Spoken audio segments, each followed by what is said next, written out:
Alright, so I've been trying to play a little with the new Rouge IL tech and I'm really bad at it, but I stumbled across something which I think can be very helpful for RTA. There's two main ways that you can do the fight after first hit. I'm just going to get the first hit, or second hit in my case as well, and get the fight into last two hits remaining case. So once you're at this point in the fight, there's two ways that you generally do the fight. You'll see people rapidly drill diving like this to try and get quick hits, or the way that I do it, and no one else really does this, is I jump around her. I just try and maintain high jumps, and I time when to drill dive into her. So there's a couple of reasons why both of these approaches are viable. The drill dive approach, she stays passive while you're doing it. They both keep her passive, but the specific thing about the drill dive approach is that you are closer to a hitbox, so you can potentially get faster hits. And whereas I use the jumping around her method because I think less inputs that I'm using, it's less chances for me to choke something and make a mistake, so it's a bit safer. But I'm further away from her, so I might miss some early hits.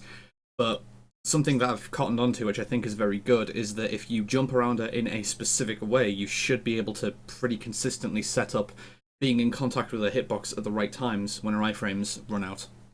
And you only need to use 2 jumps per hit on her. So I'm going to do the first 2 hits, and what I'm going to do for the last 2 hits is I'm going to do like a mid-jump, like I'm going to do like a half jump, once I can get that far in the fight. So my first jump is going to be like holding it for like half a second, and then I'm going to do a tap jump once I land, and that's the hit that's going to have me be airborne when her iframes run out. And your jump form, as you can see there, it does deal damage. So the third hit there, that's what I was talking about. All I did was 2 jumps. I did a slightly higher jump and then a tap jump, and the tap jump just naturally collides with a hitbox. So I'm going to just do it one more time.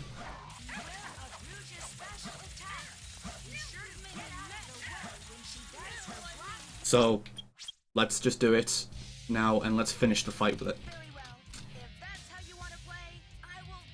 And all I'm doing is pretty much holding up the whole time as well, once I'm close to her. Alright, missed the second hit. Second hit's a little different though. If you hit her too early on the second hit, you can actually collide with her while she's attacking and knock her away. It's a little awkward.